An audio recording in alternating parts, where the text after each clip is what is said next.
My role, this is me. I can see my face up there. Okay, let me see if I can flip it. It works, okay. So my discussion today is to talk about where and how. Where is the space economy? How has it arrived? And I'm actually doing this along with Professor Stephen Jung, okay, who's my partner. We're supposed to teach a course, Entrepreneurship in Space, at Hong Kong U. So hopefully we'll get that happened. I'd like to begin with some context. Okay, where? What are we talking about? Where is space?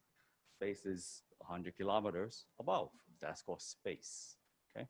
Now space is hard. It is far. Far, just like one belt, one road. So when we talk about one belt, one road, what are we talking about? Distance. How do you serve a customer from a distance? In space, things has to work. It cannot not work. Right? That's very, very important. You have to remember that. Things get to deliver in space, has to work in space. There's no return, okay? And how do you pay for some goods in space? Question you ask every day. How can you leverage on Hong Kong? Now, so what's up there? There's a lot of things up there, okay? And between the Earth and the Moon, it's called a place called cislunar. There's something like 20,000 satellites, over 1 million pieces of little junk flying around, space debris. So what is the size of the market? So Morgan Stanley, Bank of America, they even estimated we're looking at trillions of dollars by 2040. What can we do with it? What's happening? Power, asteroid mining, microgravity, satellite servicing, space tourism, something that can happen in Hong Kong, by the way, science missions, new generation satellites. All these are happening right now in the back of us. So how do we know? Do we know? Now let's look at the space, okay? So airplane, you see the airplanes there. Anything above airplane level, incidentally, belongs to China. China has to say, Hong Kong, let's do this, and we'll do it, okay? Now, you see the CubeSat and the International Space Station. China, 2025, will have their space station, and there'll be so tremendous amount of development because of this space station. By then, the ISS won't be around, 2025. So what is a LEO? LEO, we're coming down to a little lower, 200, 400 kilometers. We're looking at little satellites. So who's involved? SpaceX. And if you were listening to Professor Lin, Hong Kong ATG will be involved. Okay, they'll be shooting up satellites up there and they'll be sending down data. Now, those of you who are looking at some of the falling stars last week, and you see some streaming things across, that was actually SpaceX. Can you imagine someday the whole Earth will be blanketed with wires across? You can imagine how we'll look. You actually can see those satellites. Now, have a thought on that. Now, these are some of the individuals involved. OneWeb, Blue Origin, Samsung. OneWeb, by the way, has declared bankruptcy in the UK, but they're coming back. So why now? Next question. We talked about where, so I'm going to focus on why now. Now, if you remember your history correctly, there's the man, 50 years ago. It's been 50 years, now we're back. So what are we doing? What's happening? What's happening in 50 years' time?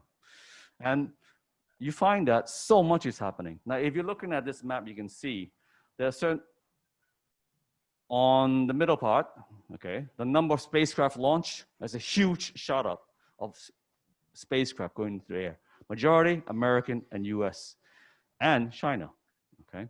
Now the space economy, 366 billion, that's huge. How big is that? It's about the size of Hong Kong. Interesting. Now, the thing is, anybody can get involved in this particular space. Any nation. Why Hong Kong? Well, like it or not, space is the next frontier for us. Government has to get involved, but government has to understand what is space. And that needs a lot of education from people like Quinton, people like Fushan to see what's going on. There are two verticals that OASA is one you're interested in. One is commercial, the other is academic. We don't want to go to military. That's not where we want to go. The new space industry has a direct link back to Earth. And we were saying a little bit earlier, if Shenzhen is a factory of the world, why can't Shenzhen be producing things as needed by the space sector, okay? So what do they go through? Hong Kong. Hong Kong is all the right stuff. What we don't have are the entrepreneurs, the mindset, and the coordinated effort. Okay, this is a CubeSat, and this is all made in USA. And in our investigation, we found that several years ago, even Nepal were making CubeSats by high school students. Cambodia, Korea, India, Philippines. What happened to Hong Kong? We're not there. Now, if you can remember the inspiration of space. Space inspires individuals, okay? Inspires individuals to explore. And these are some of the quotes coming up because of the Apollo in 2009, a survey by Nature magazine. Okay, how might we grow this in this Greater Bay region?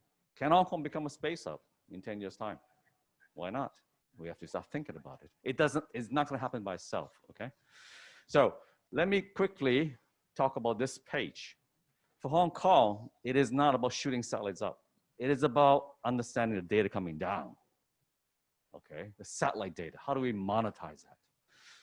That is gonna be huge. These are all different industries. I'll leave the slides with you and you make sure that you get a copy so you can see actually the many industry. The key thing you have to remember is space is an enabler. It cuts across all industries.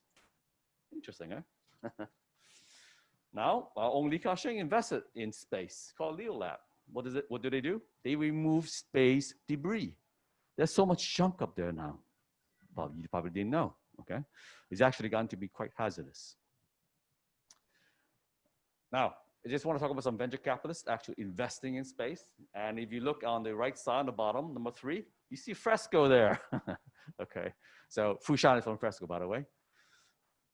Okay, why now, why Hong Kong? Let me summarize. Space is an enabler.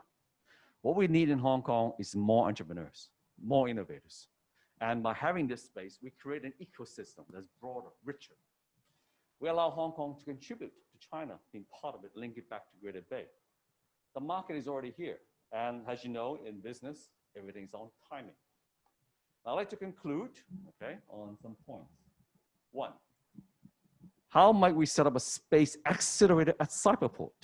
We'll combine and bring people together. Now, Beidou, as we know, is a much more powerful than GBS. It's two-way communication. It's already happening. 5G is already here. Okay, how do you connect this? 2, space law. We need to develop that. Stop developing in 1997. There must be a huge amount of investigation. The telecommunication in Hong Kong is actually quite well developed, but the remote sensing legislation needs more understanding and more development. So space law enriches our space and legal industry. How might we fast track space-related companies to our Hong Kong exchange, right? Like we've done with biotech. Why not? Last year, there was over 100 startup companies in China created in the space arena. Last week, there was a company called Charming that raised $350 million pre-IPO. When a reporter asked them, where are you going to list? They didn't say Hong Kong. Why? Because we need more education in Hong Kong. It's a huge industry. This is how it links to fintech. How might we create a trainers program to train college students so they can train grade school students, okay?